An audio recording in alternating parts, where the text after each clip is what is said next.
Hello and welcome to our show, Bet 360. Alongside me we have Isabella Icollins and Regan Rhodge, and my name is Sroe. Today we'll be discussing how sports gambling is now deeply embedded into sport, with television and radio broadcasts of matches featuring advertorial segments from various betting agencies. These are now concerns from some groups that the prevalence of sport betting is communicating the wrong message about the values of sport, particularly to children and young adults. On our panel today, we'll be exploring these particular concerns in depth. Specifically, Isabella, what are these concerns? Yeah, so thanks, Siobhan. So gambling advertisements are everywhere really these days, and I think it's getting worse every year. I think if you go back to 20 years ago, it probably wasn't as much, like still was out there, but these days, and I think it's going to keep getting worse, you're seeing gambling advertisements constantly with the AFL. Like for example, BetEasy is one of the main partners and sponsors. So you're constantly seeing BetEasy get advertised during ad breaks when you're watching a football, even when you're at the football games, around the barrier where the seats are to the oval, that the sponsorship is getting advertised through there. And then we've also got PointsBet, and Sportsbet as well. So there's so much involved in the AFL. And it sends the wrong message to children who watch the game. There's thousands and millions of children watching the game of AFL. It's proven that AFL is the most popular show for children under 14. And if there's gambling messages everywhere, it only encourages a gambling addiction later in life. Yeah, and unfortunately, some of the big AFL clubs take quite a lot of revenue from pokie machines, so they certainly prey on those that have gambling issues, and specifically pokie machines. Some of the bigger clubs such as Hawthorn and Essendon take millions of dollars worth of profit from these gambling, these pokie machines that are obviously induced by people that are gambling. So that does also set the wrong message, as Regan touched on, that these children are watching these big clubs take profit and revenue from pokie machines. It's not only the advertising, but you see the ambassadors for Sportsbet and PointsBet. They're role models such as Nathan Brown, used to play for Richmond. Wayne Carey. Children look up to these type of people, and they're just promoting gambling. It just sends the wrong message. From the studio, we will now be throwing to Isabella Icollins, who will be discussing the various betting companies that are infiltrating the AFL system and the AFL landscape. Thanks for that, Siobhan. So as we talked about, gambling advertisements just everywhere through the AFL industry, and as we said earlier, it's been getting worse every year. 20 years ago, 30 years ago, it wouldn't have been as big of a thing it is now, and I think it's going to continue to get worse every year. Obviously, when someone starts doing something, other people like to follow, and that's something with gambling, especially in the youth of today, which I will talk about a bit later. But if one of your friends is gambling and having a bet, it usually means one of your friends is going to give it a go and get into it as well, which could lead to addiction, which isn't what we want. So BetEasy is the company I'll be talking about. So they are one of the main sponsors and partners of the AFL. And that's not really great to have them as one of the biggest sponsors, because all their product is getting advertised in the AFL industry all the time. So I'll talk about it a little bit later on, but we've got PointsBet as well. So PointsBet is a sponsor of Channel 7, and Channel 7 run the AFL. So their PointsBet is a main sponsor of an online show called Armchair Experts, which is getting quite popular, especially this year. And it's run by Channel 7, and as I said, PointsBet is their main sponsor. So you're always seeing PointsBet on that online show, and they're always talking about it. Sportsbet is a sponsor of the Sunday Footy Show, so they always show the branding, and like I said, it's obviously not great really. You're always seeing that branding everywhere. So the betting companies like BetEasy get advertised during ad breaks. So if you're watching AFL on TV, I can assure you every single ad break there's probably something about BetEasy. There's usually someone on there just talking about the odds and who you should back and how you can get double the money, and that obviously entices you to have a bet, and as I said, it can lead to addiction. There's also on the AFL websites, on the AFL app, it's always something about Bet Easy on there. They're always showing the sponsor. And also at AFL games, they even promoting Bet Easy and other betting companies. Around the ground where they have the LED lights, they usually at half time they're showing that sponsorship around the ground. They have other sponsorships as well, but Bet Easy is one of those. So even when you're at the footy, you can't escape it. So a big example as well with Bet Easy that I want to touch on is a show called Pick a Winner, and that's on every single week on the AFL app, and they have Campbell Brown and Wayne Carey as two of the people on that show. There's a host as well. And they're pretty much going through who you should tip every week. And the Bet Easy logo is everywhere behind, the colours, the purple colours, sponsorship logos, just everything. And they're talking about Bet Easy constantly. They've also got the different odds on each game, and like I said, how you can double your money, things like that. So that's obviously going to entice people into betting as well, and it's crazy to think that there's an actual show called Pick a Winner that is all about Bet Easy. Like, it's crazy to think that. And the last point I just want to touch on is just the impact that all of this advertising can have on the youth of today. And there's so many people these days that are watching AFL. Like, it's always been a huge sport. It's probably the biggest sport here in Australia, and obviously there's so many people that watch, and a lot of those people are the youth and younger people. And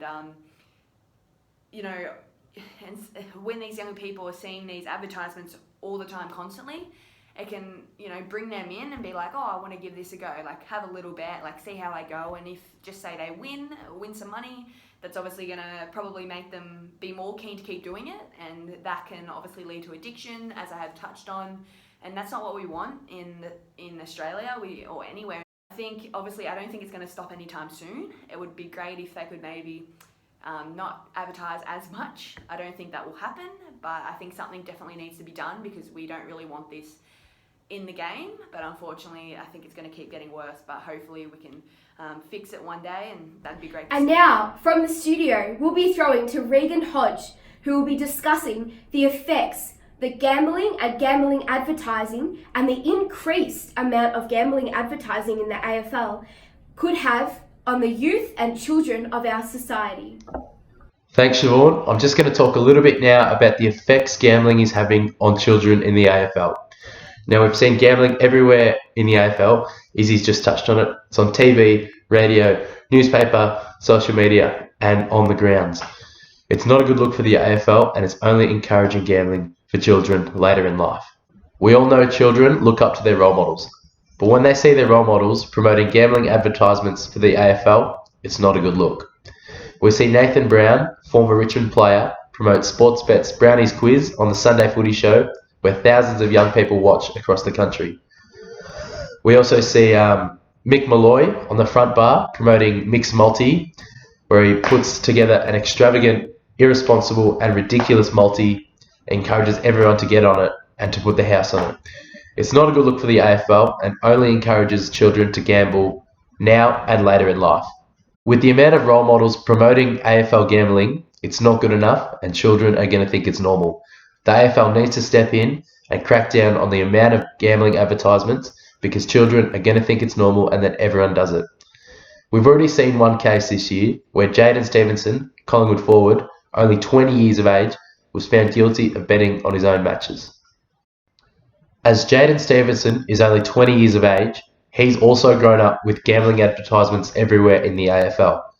He's seen it on TV, radio, newspaper, social media and at the grounds, and may contribute to his later gambling addiction in life. We've also seen Heath Shaw in recent years bet on his own matches and have a massive suspension for that. It's not good enough, and the AFL needs to step in before there's a massive betting saga. As I touched on before, the AFL need to do more to prevent gambling occurring more in the sport. They could implement programs within each club to depict the dangers of gambling for adults and for children, especially for players. They could post it on social media so everyone can have a look and educate themselves. They also need to put harsher penalties on those that are found guilty of gambling in sport. Jaden Stevenson only copped a 10-match suspension and can now play in the AFL final series. It's not harsh enough. He possibly won't learn his lesson and may do it again. This can also encourage other players to gamble on own matches or in the AFL, as they might only cop a small suspension, which was 10 weeks, which is nothing compared to the extravagant and irresponsible act that he did. The amount of advertising we see in the AFL, television, newspaper, social media, radio and at the grounds is not a good look, and it only encourages children and other people to gamble later on in life. Children will think gambling is normal if their role models, such as Nathan Brown and Mick Malloy, continue to publish gambling advertisements on TV shows such as the Sunday Footy Show and The Front Bar, where thousands of people and children watch it every night and day. It's been proven that children recall gambling and alcohol ads more than any other ads on television, so it's instilled in their brain. It's not a good look for the AFL, and they're likely to bet in the future. Jaden Stevenson, only 20 years old, has grown up with all these ads that we've been talking about, and it's proved to be costly for him. He faces a 10-match suspension for betting on his own games. He's a role model as well, so children looking up to him may do the same in the future. Back to you, Siobhan. Thanks, Regan. AFL clubs reaped millions of dollars from pokie machines last year, as pokie losses in Victorian venues swelled to $2.7 billion, the second highest amount on record. AFL clubs such as Hawthorn, $24.7 million, Carlton, $17.8 million, Essendon, $11.1 million, and Geelong, $7 million, all benefited from pokie machines that the clubs are tied to. The data shows more than $77 million was lost in pokie machines owned by Victorian AFL clubs during the year. In extreme cases, pokie machines cause the loss of lives due to suicide, Rev Costello from the Alliance for Gambling Reform has reported. How can the AFL possibly promote good mental health and family values when it's profiting from gambling harm? It has been well established that gaming venues tend to be located in areas where social and economic stress is relatively high. Pokie machines appear to be more attractive to people experiencing some form of social, economic, or cultural stress. Those at risk can include socio-economically disadvantaged people, those experiencing multiple forms of discrimination, new arrivals from other countries, people with a diverse cultural background, and people living in outer suburbs. The majority of AFL clubs are located in areas with a concentration of people in these categories. This is particularly the case in the northwestern region of Melbourne, where the majority of AFL club profits through pokie machines is made. In saying this, some AFL clubs have taken the stance to not profit from pokie machines. It is becoming increasingly more common to see AFL clubs such as North Melbourne and Melbourne pull out of pokie machine revenue. North Melbourne has been pokies free for a decade and has reiterated its hardline stance against gambling revenue. CEO Carl Delina told the Herald Sun, "If we're going to make a difference in people's lives, it's not compatible to be in pokies where we're gaining from other people's losses." The Herald Sun reported more than $12 billion a year was lost due to poker machines Australia-wide, compared with almost $3 billion on horse racing and $921 million on sports betting. 5 Victorian clubs are set to continue taking millions of dollars from pokies after the state government announced the recipients of new 20-year licences for gaming machines, despite 4 rival Victorian clubs recently committing to sell their pokies. Most of the profits from poker machines come from problem gamblers. It is hard to measure the impact that it has and continues to have on the lives of young people. As Regan and Izzy mentioned before, there may be a link to advertising and the way that sports gambling is normalised in today's media. Thanks for that, Siobhan. Thanks for tuning in, guys. We really appreciate your time. And as always, enjoy the footy on the weekend, but gamble responsibly.